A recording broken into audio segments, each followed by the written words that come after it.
नमस्कार मित्रों, मैं वैद्यालका गुप्ता। कोरोना ने हमें समझाया कि हमारी उम्र कुछ भी हो, हम किसी भी पद पर हों, हम कितने भी महत्वपूर्ण हों, कितने भी शक्तिशाली हों, अगर हमारे पास अच्छा स्वास्थ्य नहीं है तो हमारे पास कुछ भी नहीं है। इसलिए स्वास्थ्य रक्षा परमो धर्मः, यही आयुर्वेद की भी सीख है। स्वास्थ्य रक्षा के लिए हमें क्या क्या करना चाहिए और ये सब इतना इम्पोर्टेंट क्यों है, सत्वायु आयुर्वेद में आज हम जानेंगे। किसी भी महामारी को जिसमें इतनी बड़ी संख्या में लोगों को बीमारी होती है, लोग इन्फेक्ट होते हैं, उसे जनपदोध्वंस कहा जाता है। इसके अलावा इसे मरक या जनमार भी कहते हैं। जनपदोध्वंस के लिए कहा गया है कि जब एक ही समय में भिन्न भिन्न प्रकृति, आहार, देह, बल, साथ में और मन वाले, आयु वाले मनुष्यों को भयंकर व्याधि होती है, यानी कि बीमारी होती है, तो इसे ही हम जनपदोध्वंस कहते हैं। इसमें विशेषतः 4 चीजें दूषित होती हैं: वायु, जल, देश, काल। कोरोना के विषय में यदि बात करें तो वायु का दूषित होना ज्यादा महत्वपूर्ण है, क्योंकि एयर के द्वारा ही ये इन्फेक्शन लोगों में फैल रहा है। इसकी चिकित्सा के लिए आयुर्वेद में बताया गया है कि पंचकर्म इसकी सबसे अच्छी चिकित्सा है।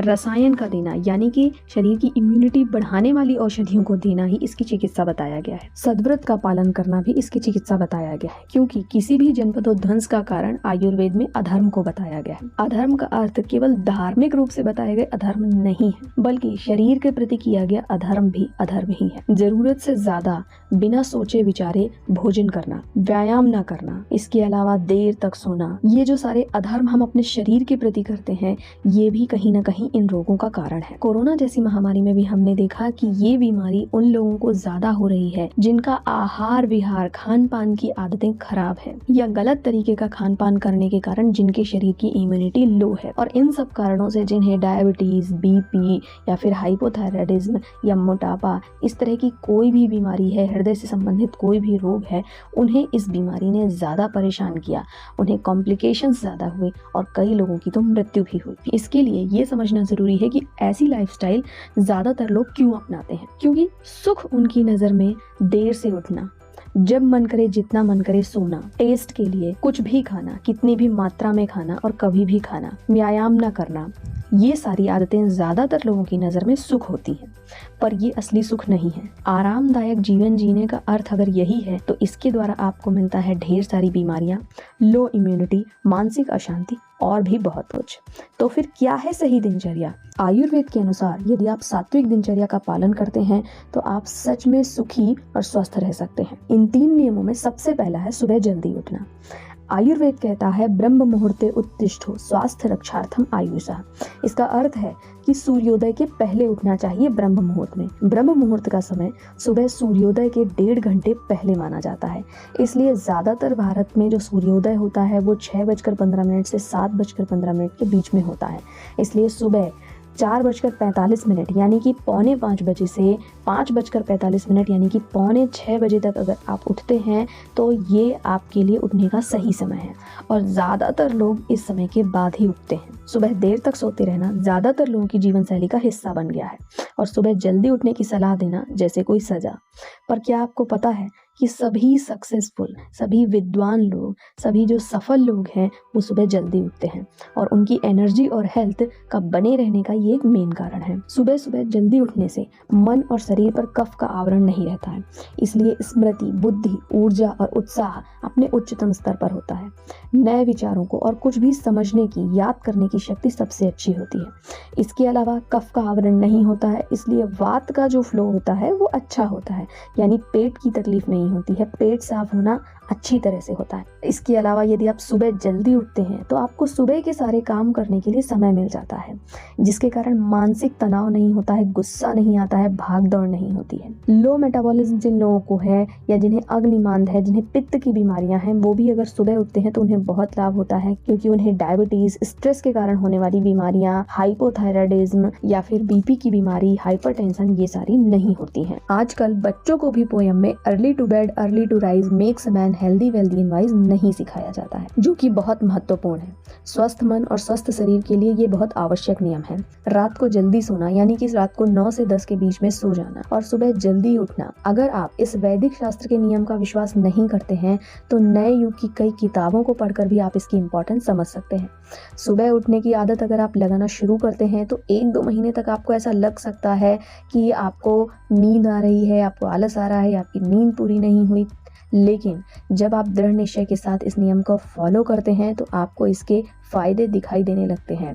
इसलिए आज से ही निश्चय करें कि कल से उठेंगे जल्दी और रहेंगे हेल्दी। दूसरा नियम है एक्सरसाइज, व्यायाम। ज्यादातर लोग व्यायाम इसलिए नहीं करते हैं क्योंकि उनका कहना है कि हमें समय ही नहीं मिलता, या फिर कई सारे लोगों को ये भ्रम होता है कि हम बहुत ज्यादा शारीरिक श्रम करते हैं, बहुत ज्यादा एक्सर्शन करते हैं, इसलिए हमें व्यायाम की आवश्यकता ही नहीं है। स्पेशली जो लेडीज होती हैं, महिलाएं होती हैं, उन्हें ये भ्रम सबसे ज्यादा होता है कि अगर मैं झाड़ू पोछा करती हूँ, घर का काम करती हूँ, खाना बनाती हूँ तो मेरी एक्सरसाइज हो जाती है, इसलिए मुझे व्यायाम की आवश्यकता नहीं है। लेकिन इन सभी लोगों के तर्क तब झूठे हो जाते हैं जब इन्हें कभी गर्दन का दर्द, कमर का दर्द घर कर लेता है और उन्हें विशेष रूप से एक्सरसाइज करने की जरूरत पड़ती है। और अगर समय की बात करें तो यदि आप सुबह जल्दी उठते हैं तो आपको व्यायाम के लिए आसानी से समय मिल जाता है, क्योंकि एक्सर्शन से थकान आती है, कमजोरी आती है, बीमारियां होती है, जबकि व्यायाम से शरीर में ऊर्जा, काम करने की क्षमता बनी रहती है और रोग भी दूर भाग जाते हैं। इसलिए कहा जाता है कि जो करते हैं व्यायाम उनका शरीर सदा करता है ठीक से काम। व्यायाम के लिए आप कुछ भी कर सकते हैं, जुम्बा कर सकते हैं, वॉक कर सकते हैं, साइकिलिंग कर सकते हैं, ट्रैकिंग कर सकते हैं, दौड़ सकते हैं, रनिंग कर सकते हैं, दंड बैठक, कई लोग जिम जाना भी पसंद करते हैं और योगा भी कर सकते हैं। योगा में किए गए आसन और प्राणायाम अधिक महत्वपूर्ण है, अधिक लाभदायक है, क्योंकि ये शारीरिक स्वास्थ्य के साथ साथ मानसिक और आध्यात्मिक स्वास्थ्य के लिए भी बहुत अच्छे हैं। योगा के समय हम श्वास प्रश्वास की प्रक्रिया करते हैं, यानी कि प्राणायाम। इसके अलावा आसनों में भी श्वास प्रश्वास कैसे करना है ये बताते हैं, और जो ब्रीदिंग होती है यानी कि श्वास प्रश्वास होता है वो मन को भी कंट्रोल करता है, इसलिए इससे मानसिक और आध्यात्मिक स्वास्थ्य पर भी बहुत अच्छा असर पड़ता है। रोज कम से कम 30 से 40 मिनट व्यायाम और प्राणायाम करना आपके शरीर के लिए कोई सुविधा नहीं है, कोई लग्जरी नहीं है, बल्कि आपके शरीर की आवश्यकता है। इसलिए स्वास्थ्य का आनंद लेने के लिए रोज व्यायाम करना चाहिए। तीसरा, आहार। इन तीनों नियमों में आहार का महत्व सबसे ज्यादा है, क्योंकि यथा अन्न तथा मन, जैसा अन्न हम खाते हैं हमारा वैसा ही मन होता है। इसलिए जो अन्न होता है हमारे सिर्फ शारीरिक स्वास्थ्य को ही नहीं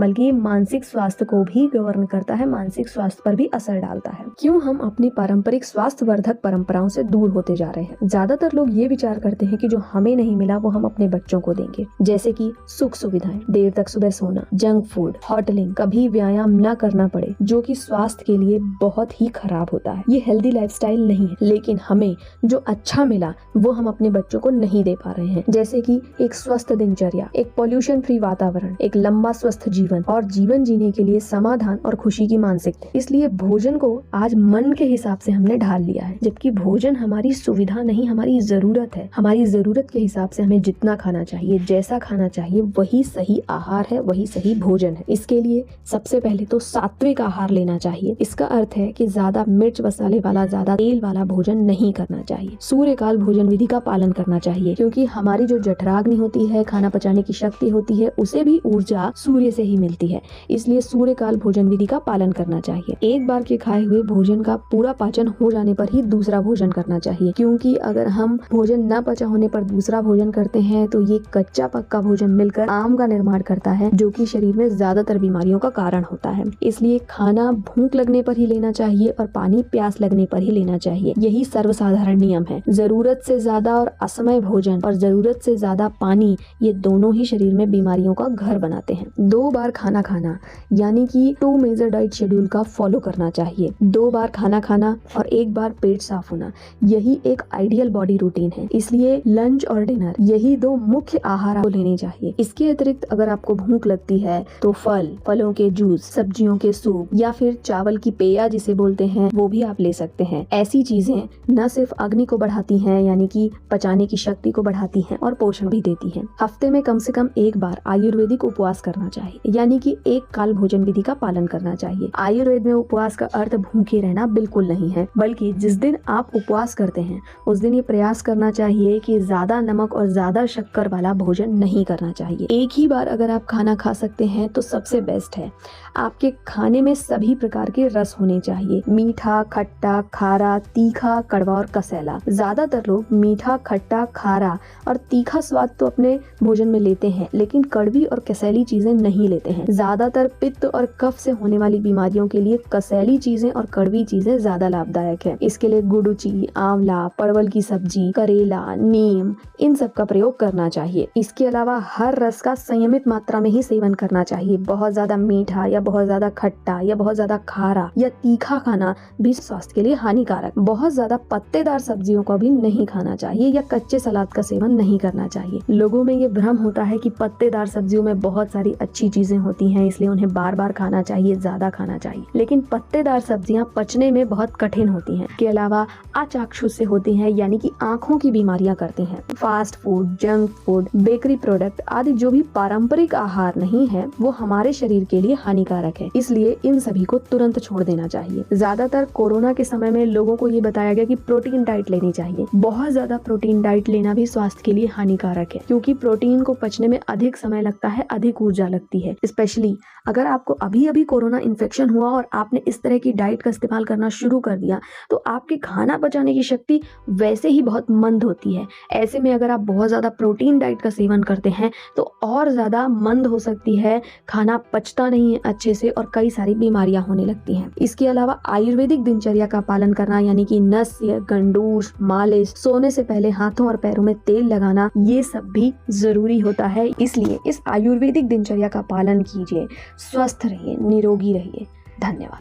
अपने प्रश्नों के लिए और आयुर्वेद के विषयों के बारे में और जानकारी प्राप्त करने के लिए हमें ज़रूर लिखें और हमसे जुड़े रहने के लिए हमारे चैनल को सब्सक्राइब करें। धन्यवाद।